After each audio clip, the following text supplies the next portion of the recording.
저희가 살펴볼 말씀은 베드로후서 1장 12절부터 15절까지 말씀입니다. 신약 성경 베드로후서 1장 12절부터 15절까지 말씀입니다. 제가 봉독하겠습니다. 하나님의 말씀입니다. 그러므로 너희가 이것을 알고 이미 있는 진리에 서 있으나 내가 항상 너희에게 생각나게 하려 하노라. 내가 이 장막에 있을 동안에 너희를 일깨워 생각나게 함이 옳은 줄로 여기노니 이는 우리 주 예수 그리스도께서 내게 지시하신 것 같이 나도 나의 장막을 벗어날 것이 임박한 줄을 알미라. 내가 힘써 너희로 하여금 내가 떠난 후에라도 어느 때나 이런 것을 생각나게 하려 하노라. 아멘. 오늘은 이제 이미 알고 있는 진리 위에서의 삶이라는 제목을 가지고서 이 베드로후서의 말씀을 살펴보려고 합니다. 그리고 이 말씀을 통해서 우리가 이미 알고 있는 진리가 무엇인지 다시금 생각나게 도와드릴 것이고, 또 진리 위에서의 삶이 어떠한 것인지 살펴보겠습니다. 우리가 알다시피 이 베드로후서를 읽었는데 이것은 당연하게도 사도 베드로가 쓴 편지로서 그때 당시 이 사도 베드로가 처해져 있는 상황 가운데에서 그가 이야기하고 싶은 것들이 이 편지에 담겨 있습니다. 그리고 오늘 읽었던 그 말씀이 이 베드로가 처해져 있는 상황, 그 배경들이 자세히 나와 있는 것이죠. 1장 14절의 말씀을 보면 이제 사도 베드로의 상황이 나타납니다. 그는 장막을 벗어날 것이 임박한 줄을 알미라. 이러한 말씀을 하는 것으로 보아서 이제 사도 베드로가 육신의 그런 생명을 다 끝나가는 그런 죽음을 앞두고서 마지막 유언이 담긴 그 편지를 전하고 있다는 사실을 우리는 발견할 수가 있죠. 그리고 그 다음 구절인 15절에서는 이제 편지의 목적이 나옵니다. 내가 힘써 너희로 하여금 내가 떠난 후에라도, 내가 죽고 난 뒤에라도 이제 어느 때나 이런 것을 생각나게 하려 하노라.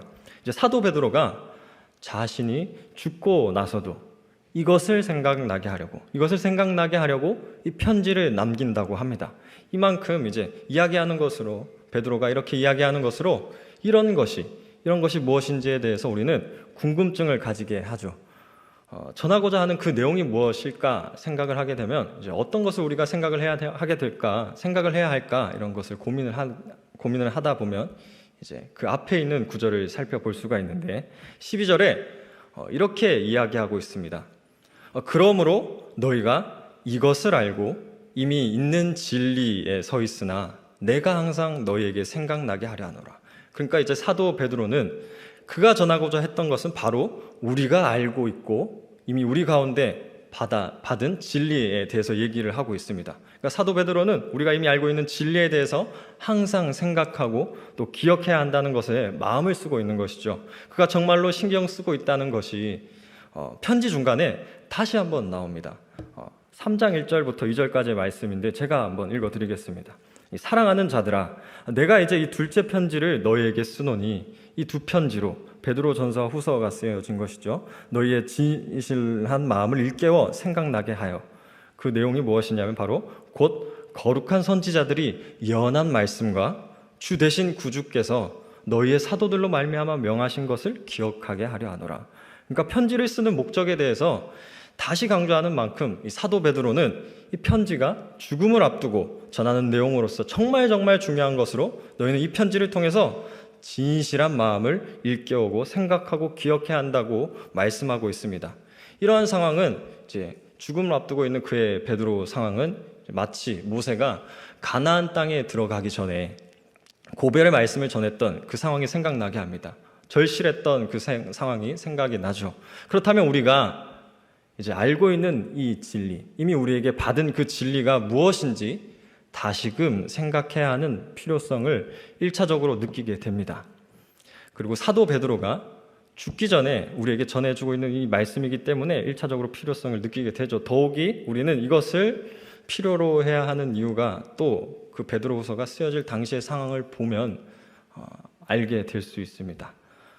베드로후서 2장의 말씀들을 살펴보면 이제 그 배경이 자세히 나오는데, 그들이 처해져 있는 상황이 썩 좋지만은 않습니다. 세간과 민간에서 또 교회 가운데 미혹자가 등장하기 시작했기 때문입니다.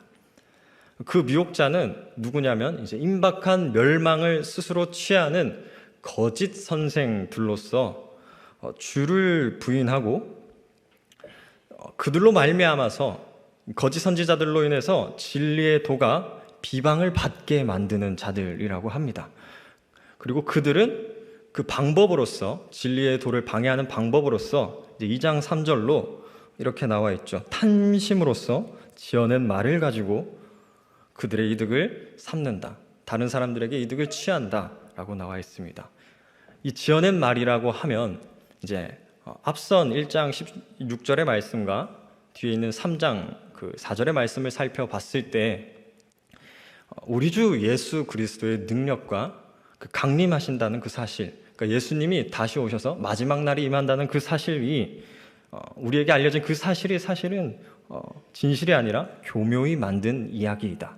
그러니까 예수님의 이야기는 신화이며 재림한다는 그 예수님이 다시 오신다는 그 마지막 날이 없다는 그 약속이 이러한 이야기들로 이제 우리가 가지고 있는 진리의 도를 무너뜨리게 하는 말들로 그 방법을 삼습니다. 그러니까 이러한 미혹자들로 인해서 이제 많은 사람들이 허무맹랑한 소리다라고 하면서 떨쳐버리면 좋겠지만 성경 말씀에는 이러한 미혹자들로 인해서 많은 사람들이 호색하는 것을 따르고 그 육체를 따라서 정욕 가운데 행하게 되죠. 그들의 삶이 그들의 말로는 우리는 너무나 잘 알고 있습니다. 그 끝이 어떻게 되는지 2장 17절의 말씀을 살펴보면 이렇게 나와 있습니다. 이 사람들은 물 없는 샘이요 광풍에 밀려가는 안개니 그들을 위하여 캄캄한 어둠이 예비되어 있나니.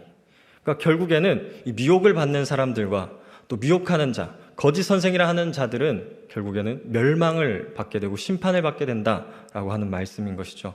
그러기에 이제 사도 베드로는 여기에 흔들리지 않게 하기 위해서 더욱이 이 편지를 통해서 이 말씀을 전하고 있는 것입니다. 이미 그 진리에 있는 것을 계속해서 일깨워서 생각하고 기억하고 있는 것이 정말 중요하다. 이렇게 강조하고 있는 것이죠. 이 베드로후서를 통해서 이 강조하는 진리는 계속 생각하고 기억해야 하는 것입니다.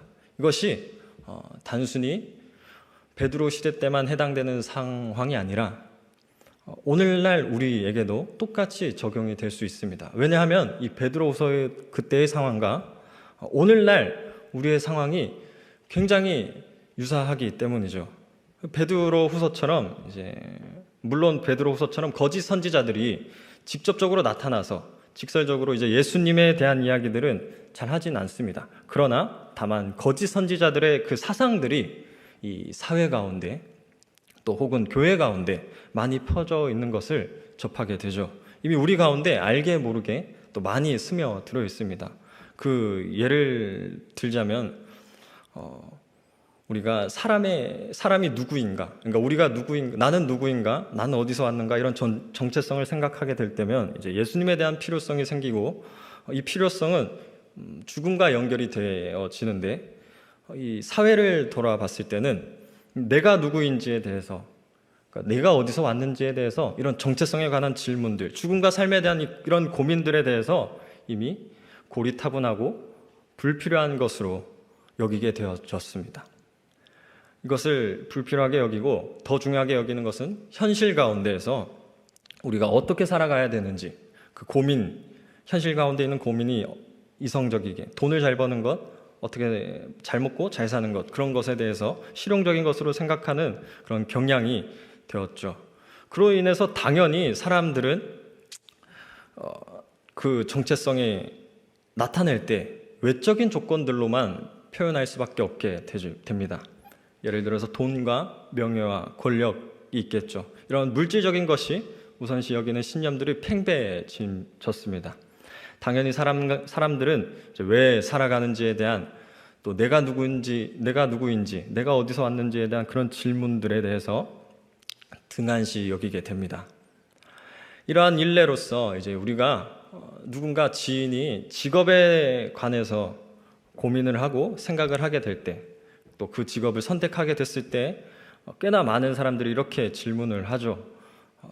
그 직업이 정말로 너희 삶에 있어서 밥을 먹여주냐, 밥을 먹게 해주냐, 이런 정말 현실적인 문제들을 통해서 그들의 직업의 꿈에 대해서 그런 것들을 질문하는 것이 아니라 단순히 먹고 사는 문제들에 대해서만 질문하는 경향이 많이 보이는 것으로 알 수가 있죠. 이러한 사상들로 인해서 당연히 이제 죽음과 관련되어 있는 심판, 또 마지막 날에 대해서는 우리는 당연히 생각하지 않게 되었고, 또 단순히 오늘을 어떻게 살아가야지에 대한 그런 인생만이 중요한 삶이 되어진 것을 많이 보게 됐습니다. 당연히 이런 사회적인 분위기 속에 있으니 예수님을 믿는 우리들 가운데서도 그 영향이 고스란히 다가올 수밖에 없습니다. 그러한 모습들이 언제 잘 드러나냐라고 했을 때, 제 경험적으로는 같이 함께 예배 드리던 친구들이 사회 가운데 나아갔을 때 많이 떠나는 모습을 보았습니다. 분명히 우리 친구들과 함께 대학생 때 정말 열정적으로 하나님께 기도하며 눈물을 흘리면서 정말 온 마음과 전심을 다해서 하나님께 예배를 드리던 이 친구들이 분명 같은 신앙을 했고 같은 교육을 받았는데 왜 교회를 떠나게 된 걸까? 왜 그런 선택을 하게 된 걸까? 이런 고민을 정말 많이 했던 적이 있는데, 여전히 그 해답은 정확히 알지 못하나, 그 친구들의 정확한 많은 상황들이 있었기 때문에 왜 떠났는지는 잘 알지는 못하나, 아마 이런 세상 가운데 있는 사상들, 그런 사조들, 신념들 때문에 문제가 생겼을 것으로 보여집니다. 그리고 이에 대한 것처럼, 이 사실처럼 사도 베드로도 이에 대한 염려로 이 편지를 쓴 것 같습니다. 거짓 선지자들로 인해서 믿음에 대해서 흔들림이 있을까 염려하면서 말입니다. 그렇기 때문에 사도 베드로는 너희는 이미 알고 있는 이 진리 가운데에서 끊임없이 그것을 생각하고 기억해야 한다라고 계속해서 반복적으로 이야기하는 것이죠. 그렇게 오늘 우리는 다시금 이 진리가 무엇인지에 대해서 깊이 생각을 해야 합니다. 진리에 대해서 진실한 마음을 일깨울 수 있어야 합니다. 그 진리가 무엇입니까? 라고 했을 때 오늘 베드로후서 1장 2절의 말씀에 이렇게 나와 있습니다. 하나님과 우리 주 예수를 알므로 은혜와 평강이 너희에게 더욱 많을지어다. 그러니까 그 진리는 바로 하나님과 우리 주 예수를 알게 되는 것이죠. 그 알게 되었을 때 우리의 삶이 은혜와 평강이 더해진다라고 말씀하고 있습니다. 그 아는 것은 이제 무엇이냐면 요한일서 5장 20절에서는 이렇게 말씀합니다. 또 아는 것은 하나님의 아들이 이르러서 우리에게 지각을 주사 우리로 참된 자를 알게 하신 것과 또한 우리가 참된 자 곧 그의 아들 예수 그리스도 안에 있는 것이니 그는 참 하나님이시오 영생이시라. 그러니까 이 말씀을 통해서 진리라는 것이 영생에 관한 것으로 우리가 알게 되어지는 것이며, 우리 스스로의 노력이 아니라 공로로 인해서 우리가 얻어지는 것이 아니라 그리스도 안에서 하나님으로 말미암아서 우리가 그 모든 것을, 그 진리를 얻게 된다라는 것을 알 수가 있죠. 이를 볼 때 우리가 공로가 없다는 것을 생각할 때면 우리는 다시금 우리가 누구인지에 대해서 고민할 수 있게 되고 그 정체성에 대해서 생각할 수 있게 됩니다. 그 정체성으로서 이제 1장 1절에 또 이렇게 이야기하고 있죠. 우리라는 존재에 대해서, 우리가 누구인지에 대해서 바로 예수 그리스도의 의를 힘입어 동일하게 보배로운 믿음을 우리와 함께 받은 자들이다. 그러니까 우리가 예수 그리스도의 의를 힘입은 자들이라고 말하고 있죠. 우리가 예수 그리스도의 의를 힘입을 수밖에 없는 존재라는 것을 깨닫게 합니다. 더욱이 다른 성경을 보았을 때 우리의 일을 이렇게 얘기하고 있습니다. 로마서 3장 23절부터 24절의 말씀에 이렇게 나와 있습니다. 모든 사람이 죄를 범하였음에 하나님의 영광에 이르지 못하느니.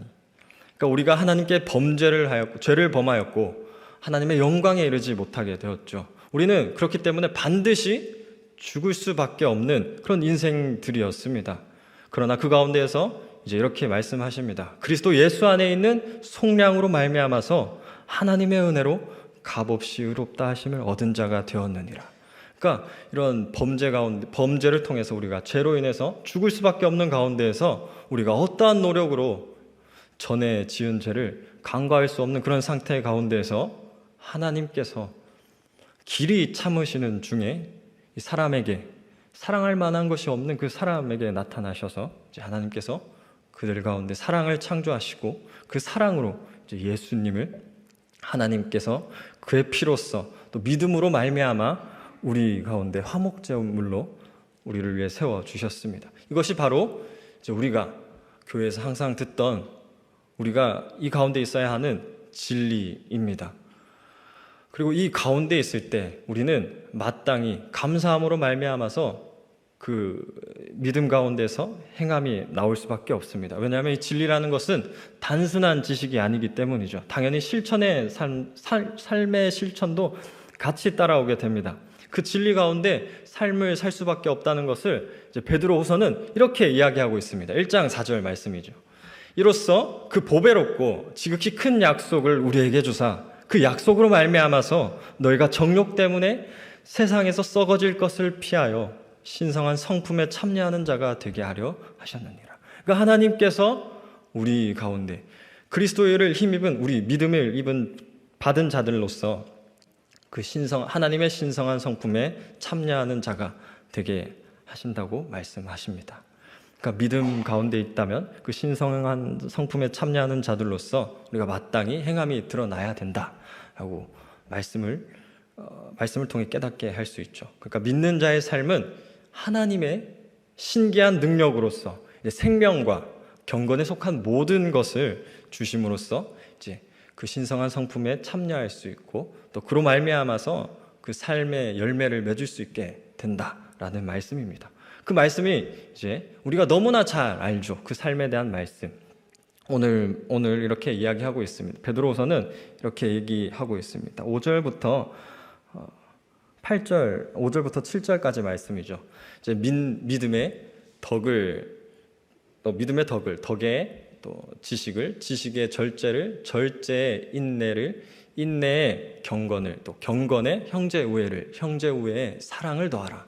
믿는 자들의 삶에 대해서 잘 나타나고 있죠. 그 가운데에서 먼저 덕에 대한 언급을 합니다. 이 덕은 우리가 알다시피 도덕적이고 윤리적인 그런 행함을 말하는 것이죠. 그러나 이 행함 가운데서 가장 중요한 것은 믿음에서 나와야 하는 것입니다.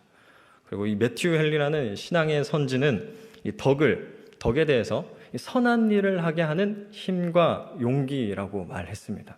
그러니 우리는 이 힘과 용기를 가지고서 정말 하나님께서 주신 믿음에 따라서 옳은 바를 행해야 한다는 사실을 깨달을 수 있죠. 그리고 덕에 지식을 더하라 라고 말씀합니다. 이 지식은 하나님의 뜻을 분별하여서 살아가는 지혜입니다.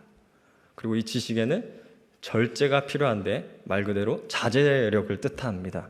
그러니까 하나님 주신 지혜로 말미암아서 하나님의 뜻을 분별할 수 있고 이제 선악을 구분할 수 있게 되었는데 그 가운데에서 우리가 피하게 하는 것이 이 자제력이라고 이야기합니다. 절제라고 하죠. 이 벵겔이라는 믿음의 선지는 이제 절제에 대해서 연약함을 쫓아내고 우리에게 믿음의 힘을 더하게 해준다라고 말합니다.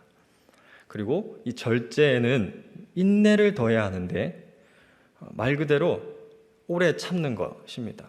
그러니까 우리 신자, 믿는 자들이라고 하면 앞서서 믿음으로써 말미암아 믿음에서 나오는 그런 도덕적인 선한 것들을 행하는 가운데에서 하나님의 뜻을 분별하여서 주신 죄로 하나님 뜻을 분별하여서 선악을 구분하여서 피하게 하는 그런 절제력 가운데에서 그 절제를 하는데 이제 우리의 삶에 있어서 한 번만 하는 것이 아니라 일시적인 것이 아니라 연속적이고 지속적이고 오래 참음이 필요하다라고 이야기합니다. 그러니까 참음에 있어서 인내가 필요한데 이 인내는 이제 환난 속에서도 또 고난 가운데서도 어려움 가운데서도 참는 인내를 뜻하기도 하고 오늘 본문 말씀에는 이제 우리의 내면 속에서 우리의 마음 가운데에서 선악을 구분하여서 선악과 싸우는 삶에 대해서 이야기를 할 수가 있습니다. 그리고 이 인내는 또 경건을 필요로 합니다. 이 경건이 무엇이냐면 이 인내를 하는 모든 것들이 단순히 우리의 만족과 유익을 위해서 행함을 하는 것이 아니라 하나님에 대하여서 참되고 진실되고 하나님에 대해서 참되고 진실되고 영광이 되어야 한다라는 사실을 알려주고 있죠. 그리고 이 하나님 앞에서의 경건은 하나님과의 관계만을 나타내고 있지 않습니다. 우리가 십계명이나 이런 명령들을 돌아봤을 때 하나님을 사랑하고 이웃을 사랑하라는 그 말씀처럼 이제 수직적인 관계가 아니라 수평적인 관계로서 형제로 하여금 주변 이웃들과 같은 사람들의 연결이 되어 있습니다. 그렇기 때문에 그런 사람들과 함께 우애를 나눠야 한다. 경건의 형제 우애를 더해야 한다라고 이야기를 하고 있죠. 그리고 거기에 형제 우애 가운데 절정으로서 이제 마지막으로 사랑을 더해야 한다라고 말하는데, 이 사랑이라고 하는 것은 정말로 성령 충만함의 표현이라고 할 수가 있죠. 우리의 힘으로서는 도저히 그 사랑을 온전히 완전한 하나님의 사랑을 나타낼 수가 없기 때문입니다. 그러니까 우리가 이런 말씀들을 살펴보았을 때 믿는 자라고 한다면 우리는 이 모든 것에, 그러니까 믿음의 덕을 쌓고 덕에 또 지혜가 있어야 하고, 덕에 지식이 있어야 하고 지식에 절제가 있어야 하고 절제에 인내가 필요하고 인내의 경건, 또 경건의 형제 우애가 필요하며 형제 우애의 사랑을 더하라는 그 모든 것들이 이제 그 방향성을 잡고 그 모든 말씀들을 통하여서 방향성을 잡고 정말로 그러한 삶을 살기를 원한다고 말해야 합니다. 만일 이 삶을 바라지 않고 또 그렇게 살고 있지 않는다는 것은 이제 베드로 사도는 이제 그리스도 알기에 있어서 나태한 것이며 더 나아가서는 맹인이라고 비유하고 있습니다. 이 맹인은 마치 대속하여 주신 그 예수님의 그 십자가 지심에 대해서 그 죄에 대해서 우리가 깨끗게 된 것이 잊은 자, 망각한 자라고 사도 베드로가 경고를 하고 있습니다. 그러니까 우리가 신앙이 있다면서 이제 진리에 서 있는 자라고 말을 하고 다니면서 동시에 이러한 삶의 모습들을 원하고 또 바란다고 하지 않는다면 이제 우리는 어불성설이 되는 것이죠. 모순이 생기게 되는 것입니다. 사랑과 재채기가 숨길 수가 없듯이 우리가 만일 신앙인이라면 마땅히 이러한 열매들이 생길 수밖에 없다라고 베드로 사도는 계속해서 이야기합니다. 그러므로 이제 우리가 참신자, 부르심과 택하심을 받은 자라고 한다면 삶의 반응으로서 그분을 진심으로 사랑하고 또 그분 앞에서 전적으로 선한 양심에 비추어서 우리의 몸을 처신하려고 애쓸 수밖에 없게 된다. 그리고 이러한 노력들은 이제 우리 자신이 은혜의 상태에 있다는 것을 확신할 수 있게 만드는 요소입니다. 이러한 확신 가운데에서 우리는 정말로 마음 가운데 내적인 증거로서 우리에게 유익이 되어 줍니다. 그러나 이 확신 자체로는 믿음의 본질에 속하지 않기 때문에 이러한 모습들이 우리 신자들 가운데 없다고 해서 이제 거기에 대해서 확신을 가지지 않는다고 해서 참된 신자가 아니라고는 할 수는 없습니다. 그러나 그 확신에 이루기까지 많은 어려움을 싸울 수가 있지만 제가 믿는 바는 이제 우리 가운데 내주하시는 그 성령님을 통하여서 우리가 반드시 그 확신에 이룰 수 있음을 선포할 수 있습니다. 그러니 이제 우리는 참된 신자들로서 반드시 하나님의 부르심과 택하심을 확고하는 이러한 열매들을 가지는 데 있어서 게을리하지 않기를 간절히 바라고, 또 이것이 우리의 의무이자 책임임을 고백하는 모두가 되길 소망합니다. 말씀을 정리하겠습니다. 오늘 우리는 이미 알고 있는 이 진리에 대해서 다시금 생각하는 시간을 가졌습니다. 우리가 누구인지, 우리가 어디서 왔는지에 대한 그런 정체성이 하나님이 아니고서는 만들어질 수 없다는 것을 생각하게 됐고, 또 우리는 그로 말미암아서 하나님을 만나기 이전에는 반드시 죽을 수밖에 없는 인생을 살아가고 있었음을 기억했습니다. 그리고 우리의 삶이 예수님을 통하여서 죽음에서 생명 가운데로 건짐을 받게 되었다는 그 사실을 다시금 생각하게 되죠. 그리고 그 구원하셨다는 진리 위에서 우리가 이제 어떻게 살아가야 하는지 살펴보았습니다. 믿음의 덕을, 덕의 지식을, 지식의 절제를, 절제의 인내를, 인내의 경건을, 경건의 형제 우애를, 형제 우애의 사랑을 더하라. 이러한 삶을 통해서 우리는 신자의 책임과 의무로서 이러한 신성한 성품에 참여하는 그 열매들을 통해서 자신이 은혜의 상태에 있다는 것을 기억해야 하고, 그러나 그 열매들을 통해서 이제 은혜의 상태에 있다는 확신 자체가 들지 않을 때는 이제 참된 신자로서 확신을 가지는데 오랜 시간이 걸릴 수도 있기 때문에 많이 어려움과 싸우게 되지만서도, 하지만 우리 안에서 함께 하시는, 우리 마음 가운데 내주하고 계시는 성령님을 통해서 분명히 그 신성한 성품에 참여하는 열매들을 얻을 수 있고, 그 열매들을 통해서 우리는 은혜를 깨닫게 되며 구원에 대한 확신을 느낄 수가 있게 됩니다.